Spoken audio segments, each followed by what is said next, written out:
Hello viewers, welcome to Bhavani కథల ప్రపంచం. నా ఛానల్ని ఇంకా సబ్స్క్రైబ్ చేసుకోకపోతే వెంటనే సబ్స్క్రైబ్ చేసుకొని నన్ను ప్రోత్సహించండి వ్యూవర్స్. అలాగే నా ఛానల్లో ఆటో డబ్బింగ్ ఆప్షన్ ఆఫ్ చేశాను. అయినా కూడా నా స్టోరీస్ ఎవరికైనా తెలుగులో కాకుండా వేరే భాషలో వస్తే అప్డేట్ వస్తున్నప్పుడు రైట్ సైడ్ సీసీ పక్కన ఉన్న సెట్టింగ్ ఆప్షన్లోకి వెళ్ళి ఆడియో ట్రాక్ మీద క్లిక్ చేసి తెలుగు ఒరిజినల్ని క్లిక్ చేస్తే అప్డేట్ తెలుగులోనే వినిపిస్తుంది. మరో మాట, అప్డేట్ కింద హైప్ ఆప్షన్ కనిపిస్తే తప్పకుండా నా అప్డేట్కి హైప్ ఇచ్చి నా ఛానల్ గ్రోత్ని పెంచండి వ్యూవర్స్. సరే, ఇక కథలోకి వెళ్ళిపోదాం. బాస్తో ఒకరోజు 10వ భాగం.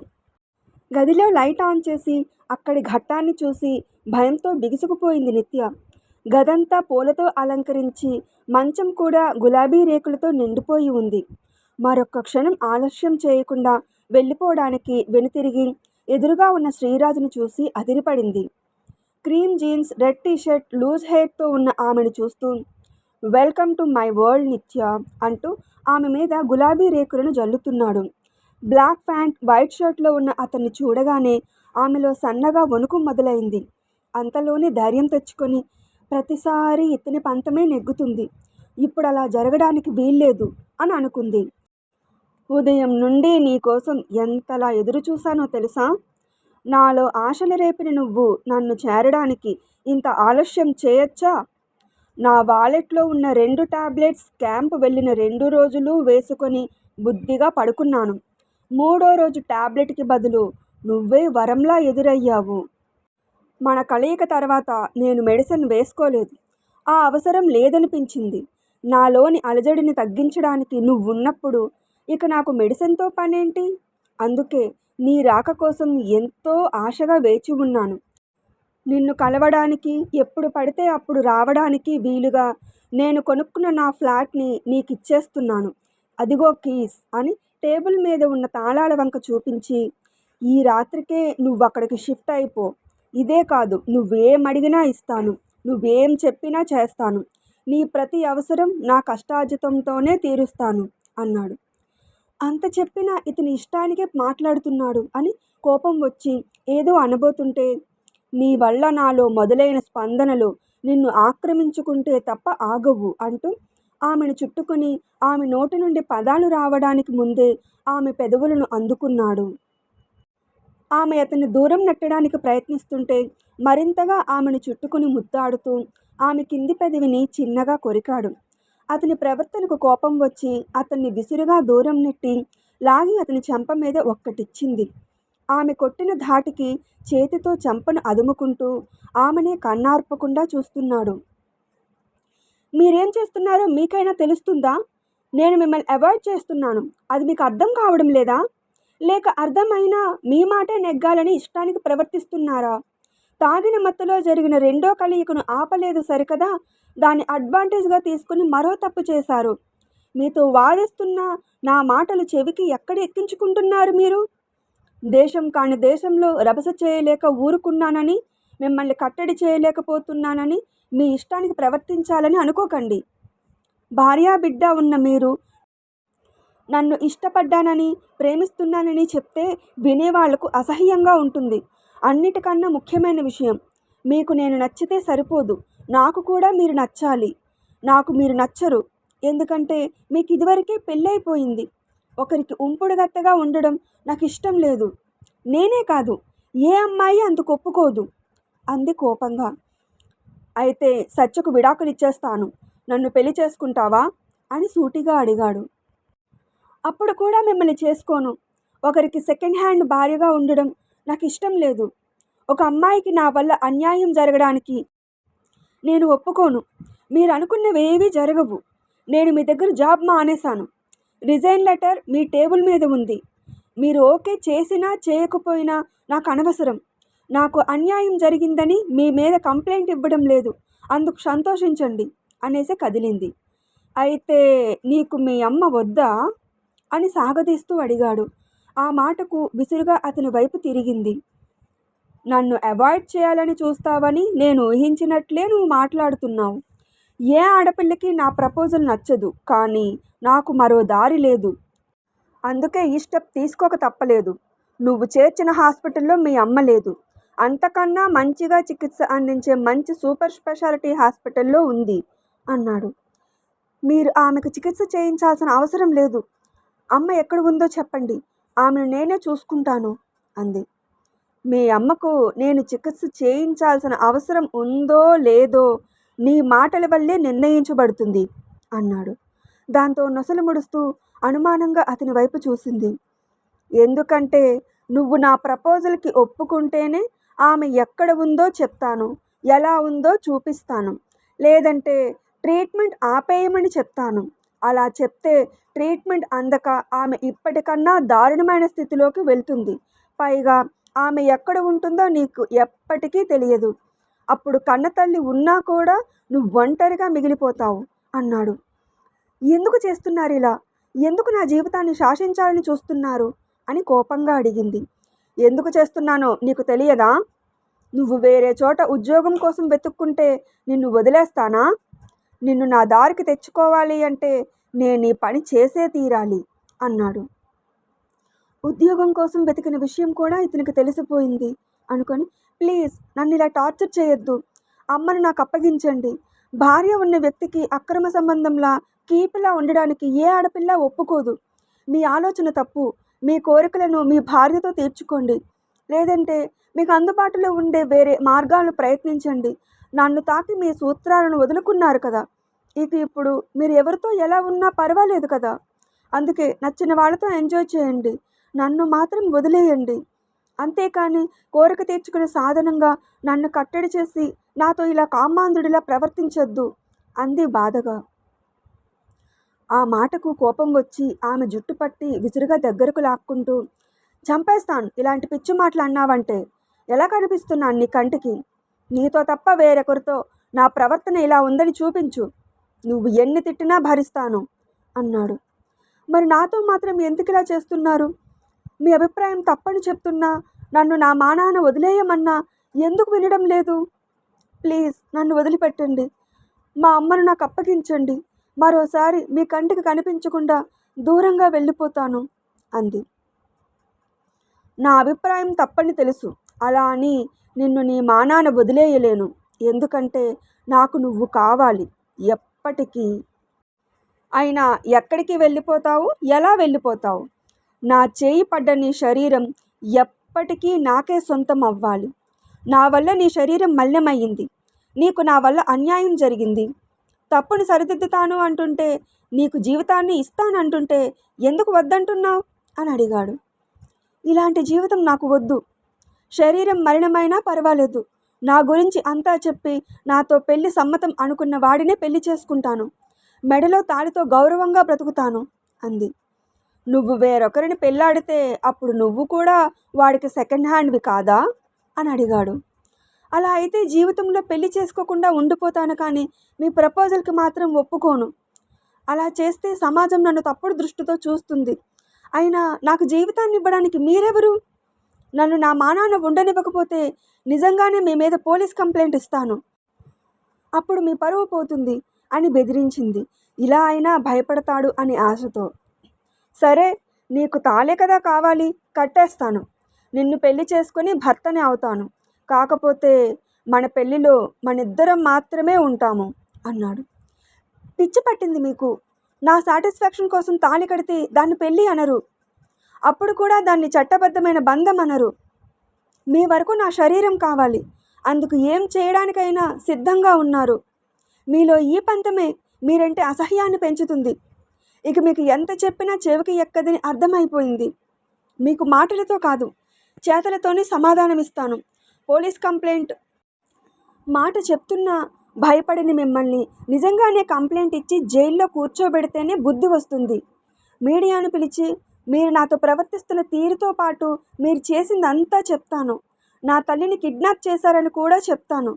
అప్పుడు తప్పకుండా మీకు శిక్ష పడి తీరుతుంది. అలా జరగకూడదు అనుకుంటే మర్యాదగా నా తల్లిని నాకు అప్పగించి నా జీవితం నుండి వెళ్ళిపోండి అంది. సరే, పోలీస్ కంప్లైంట్ ఇవ్వాలని, మీడియా ముందుకు వెళ్ళాలని చాలా కుతూహలంగా ఉంది కదా, అలానే చేయి. అయితే శాశ్వతంగా నీ అమ్మను కూడా మర్చిపో. పోలీసులు అరెస్ట్ చేసినా, నా గురించి టీవీల్లో వచ్చినా మీ అమ్మ ఎవరో ఎక్కడ ఉన్నారో నాకు తెలియదు అంటాను. నీ ద్వారా నేను లాభపడాలని అనుకుంటున్నాను. నాకు నష్టం జరుగుతుంది అంటే నీకు కూడా నష్టాన్ని ఇవ్వడానికి నేనెంత మాత్రం వెనుకాడను. నా నిర్ణయం చెప్పాను కదా, ఇకపో ఇక్కడి నుండి వెళ్ళి కంప్లైంట్ ఇచ్చుకో అన్నాడు పొగరుగా. కంప్లైంట్ ఇస్తానన్నా భయపడడం లేదని ఎందుకింత పగబట్టారు నా మీద అంది ఏడుస్తూ. ఏం చేసైనా నిన్ను సొంతం చేసుకోవాలని అనుకుంటున్నాను. అది నీకు అర్థం కావడం లేదు. నువ్వు కూడా నాకు మరో దారిని వదలడం లేదు. నువ్వు నాకు నష్టం కలిగించాలని అనుకుంటే నేను కూడా నీకు నష్టాన్ని కలిగిస్తాను అన్నాడు కటువుగా. అతని మాటలకు స్థాణువులా నిలబడిపోయింది. ఇప్పుడేం చేయాలి? ఉన్న ఒక్క దిక్కైన తల్లిని కోల్పోవాలా, లేక జీవితాన్ని కోల్పోవాలా అని ముఖాన్ని చేతుల్లో దాచుకొని ఏడుస్తూ ఆమె అక్కడే ఉండిపోయింది. ఆమె బాధ చూసి దగ్గరకు వెళ్ళి ఆమె చేతులను తప్పించి ఆమె కన్నీటిని తుడిచి గుండెలకు హత్తుకొని ఓదారుస్తూ, నువ్వు లేకుండా నేనుండలేను నిత్య. నాకు నీ శరీరంతో పాటు నువ్వు పంచే ప్రేమ, అభిమానం, ఆప్యాయత అన్నీ కావాలి. భార్యాభర్తల్లానే ఉందామని చెప్పాను కదా. పూర్తి ఆరోగ్యవంతురాలని చేసి నీ తల్లిని నీకు అప్పగిస్తాను. నాతో ఉండిపోవడం తప్ప నీకు మరో దారి లేదు అంటూ ఆమెడి చేతుల్లోకి ఎత్తుకొని మంచం మీదకు చేర్చాడు. ప్లీజ్ బాస్, నాకు ఇదంతా ఇష్టం లేదు. బయట స్టాఫ్ ఉన్నారు. నేను ఇంత సమయం ఇక్కడ ఉంటే నా గురించి తప్పుగా అనుకుంటారు. నన్ను వదిలిపెట్టండి. మీ అవసరాలు తీరడానికి మరొకరిని చూసుకోండి అంది కన్నీటి కళ్ళతో. స్టాఫ్ అంతా వెళ్ళిపోయారు. వాళ్ళ గురించి పట్టించుకోకు అని ఆమె కన్నీటిని సుతారంగా తుడిచి, నన్నొక దుర్మార్గుడిలా చూడకు నిత్య. నిన్ను కలిసే వరకు నా భార్యని తప్ప మరొకరిని నేను తప్పుగా చూడలేదు. నా ఆధిపత్యాన్ని కాదు, ప్రేమను చూడు అంటూ ఆమె పెదవులను అందుకుని గాఢంగా ముద్దు పెడుతున్నాడు. ఏదో అనుకుని వస్తే ఇంకేదో అవుతుంది. ఎప్పుడూ ఇతనికే అనుకూలంగా చేసుకుంటున్నాడు అని ఆమె బాధపడుతుంటే ఆమె మీద అడ్డులను తొలగించి ఆమె భారాలను చేతపుచ్చుకొని పెదవులతో తాకుతూ పంటిగాట్లు పెడుతూ కిందకు జారి ఆమె నడుం వంపుని సవరిస్తూ అణువణువును చేతులతో పెదవులతో తాకుతూ అమితమైన కోరికతో ఆమెలో కలిసిపోయాడు. ఆమె మీద హక్కు సంపాదించినట్లుగా ఇష్టానికి ప్రవర్తిస్తుంటే ఆమె నిస్సహాయంగా ఉండిపోయింది. ఆమె మీద వేగంగా కదులుతూ, ఈ హాయి కోసం ఏం చేసినా తప్పు లేదు అంటూ ఆమె శరీరాన్ని ముద్దులతో ముద్ద చేస్తున్నాడు. ఆమెకు ఇదంతా నచ్చడం లేదు. ఇలాంటి వాడికి సెటప్గా ఉన్నా తప్పు లేదు. ఆ అదృష్టం నిన్ను వరించే సమయం వచ్చింది కాబట్టే నీ వంక చూశాడు. అందుకే నీకు అవకాశం ఉంది అని అంటున్నాం. అందుకే బాస్ని నువ్వు కాస్త రెచ్చగొట్టావనుకో, నీ పంట పండుతుంది. బాస్తో సరసంతో పాటు కావలసినంత డబ్బు, నచ్చిన ఫ్లాట్, ఇంకా చాలా లభిస్తాయి. ఇక నీ లైఫ్ సెట్ అయిపోయినట్లే అని స్టాఫ్ ఒకప్పుడు అన్న మాటలు గుర్తొచ్చి ఆమె బాధ అధికమయ్యింది. వాళ్ళన్నట్లే జరుగుతుంది. కానీ నేను కోరుకున్న జీవితం ఇది కాదు. ఇలాంటి బంధం వల్ల సమాజంలో గౌరవం ఉండదు సరికదా. అందరూ నన్ను తప్పుడు మనిషిగా చూస్తారు. ప్రస్తుత పరిస్థితిలో సమాజం ఇలానే ఉన్నా వాళ్ళలో తప్పులు ఎవ్వరికీ కనిపించవు. ఎదుటివాడిని వేలెత్తి చూపడంలో అందరూ ముందుంటారు. అయినా నా పరిస్థితి ఎందుకిలా అయిపోయింది? ఇక్కడ ఉద్యోగంలో జాయిన్ అవ్వకపోయి ఉంటే నా జీవితం నా చేతుల్లోనే ఉండేదేమో అని బాధపడుతుంది. అతను మాత్రం అంతకంతకు వేగాన్ని పెంచుతూ ఆమెను లెక్కలేనన్నిసార్లు ఆక్రమించుకుంటున్నాడు. కొన్ని గంటల తర్వాత అలసిన దేహంతో ఆమె పక్కనే వాలిపోయి ఆమె చేతివేళ్లను సుతారంగా ముద్దాడుతూ, నీలో అణువణువు నన్ను పిచ్చివాడిని చేస్తుంది. ఈ రకంగా నాలో అలజడిని తీర్చుకోకపోతే నిజంగానే పిచ్చివాడిని అయిపోతాను. మళ్ళీ టాబ్లెట్ వేసుకోవచ్చు కదా అని అంటావేమో. నిన్ను తాకనంత వరకు ఆ పనే చేశాను కదా. ఇక వాటి అవసరం నాకు లేదు. సరే, ఇప్పటికే చాలా ఆలస్యమైంది. కొత్త ఫ్లాట్లోకి ఈరోజు మారద్దు. రేపు ఉదయం ఎప్పటిలా ఆఫీస్కి వచ్చాయి. సాయంత్రం ఫ్లాట్ మారిపోదువు. అక్కడైతే మనిద్దరికీ ప్రైవసీ దొరుకుతుంది అన్నాడు. నా మౌనం అంగీకారం అనుకుంటున్నాడు. నా బాధ ఇతనికి అర్థం కావడం లేదు అనుకొని ఆమె ముభావంగా ఉంటూ బట్టలు వేసుకొని ఆ గదిలో నుండి కదులుతుంటే అతను కూడా డ్రెస్అప్ అయి, పద, నేనే నిన్ను నీ ఫ్లాట్ దగ్గర డ్రాప్ చేస్తాను అన్నాడు. వద్దు, మీతో డ్రైవర్ ఉంటాడు. మనతో డ్రైవర్ ఉంటున్నప్పుడు నువ్వు ఇబ్బంది పడుతున్నావనే నాకు డ్రైవర్ అవసరం లేదని చెప్పాను. ఈ రోజు నుండి నా కారును నేనే డ్రైవ్ చేసుకుంటాను అనేసి ఆమె చేయి పట్టుకుని బయటకు నడిచాడు. ఏంటితను నాకు సమస్యలా మారాడు, నా పరిస్థితి ఎప్పటికి మామూలు అవుతుంది అనుకొని అతని వెంట మరబొమ్మలా వెళ్ళింది. ఆమెను కారులో అతని పక్క సీట్లో కూర్చోబెట్టి అతను చుట్టూ తిరిగి వచ్చి డ్రైవింగ్ సీట్లో కూర్చొని స్టార్ట్ చేస్తూ, ఈ ట్రిప్ నా జీవితాన్నే మార్చేసింది. నీ మౌనం అంగీకారం కాకపోయినా నీకు మరో దారి లేనందుకు నాతో ఉండక తప్పదు కదా. నువ్వు నాతోనే ఉంటావు అనే ఊహకే నాకెంతో ఆనందంగా ఉంది అన్నాడు. ఆమె అతని మాటలు వింటుంది కానీ పట్టించుకోవడం లేదు. దాంతో కుడి చేత్తో స్టీరింగ్ తిప్పుతూ ఎడమ చేతితో ఆమె నడుం మీద గిల్లాడు. విసురుగా అతని వైపు చూసింది. నా వైపు చూడకపోయినా, నా మాటలు వినకపోయినా అక్కడ కాదు, ఎక్కడ పడితే అక్కడ, ముఖ్యంగా నాకు నచ్చిన చోట గిల్లుతాను. నీ శరీరంలో నాకు నచ్చిన ప్రదేశం ఏంటో నీకు బాగా తెలుసు కదా అని అంటుంటే ఆమె ఇబ్బందిగా ముడుచుకుపోతుంది. గిల్లడమే కాదు ఇంకా చాలా చేస్తాను అని ఫ్లాట్ కీస్ ఆమె తొడ మీద పెట్టాడు.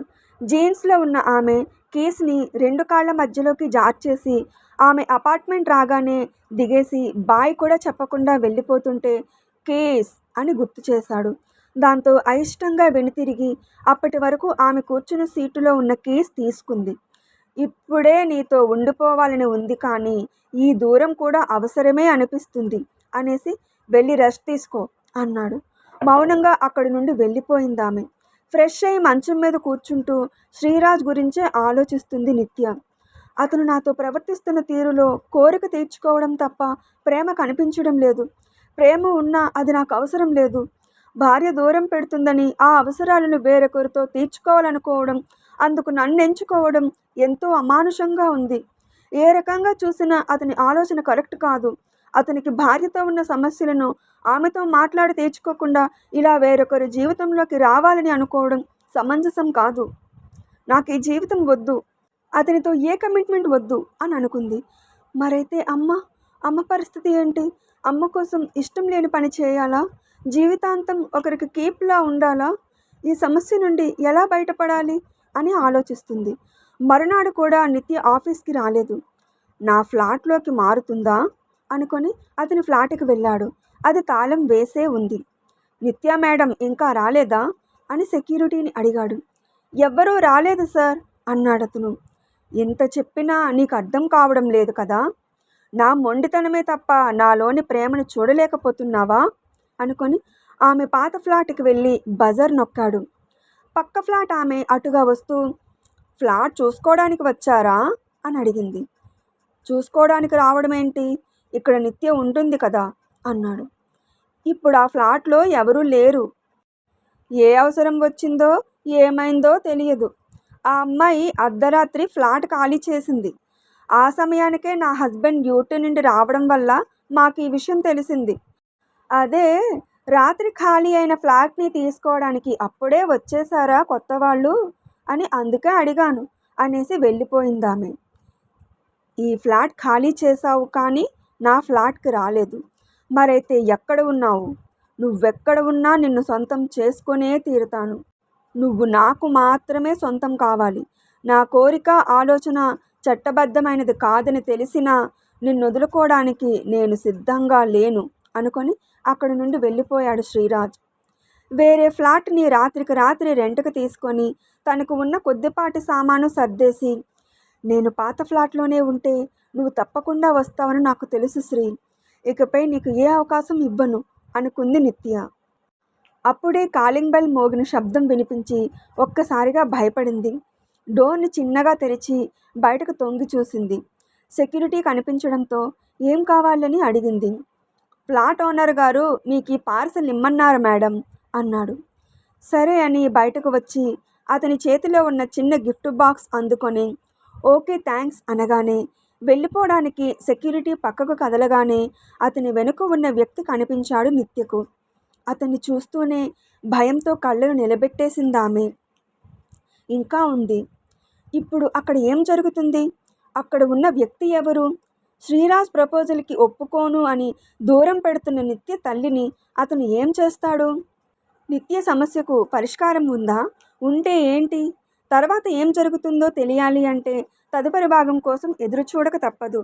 స్టోరీ నచ్చితే కామెంట్ చేసి అప్డేట్కి లైక్ కొట్టి షేర్ చేయండి వ్యూవర్స్. అప్పుడే నా స్టోరీ ఎక్కువ మందికి చేరుతుంది. మీకు కింద హైప్ ఆప్షన్ కనిపిస్తే నా అప్డేట్కి హైప్ ఇచ్చి నా ఛానల్ గ్రోత్ని పెంచండి వ్యూవర్స్. సరే, మరో స్టోరీ అప్డేట్తో మళ్ళీ కలుస్తాను. Thanks for watching.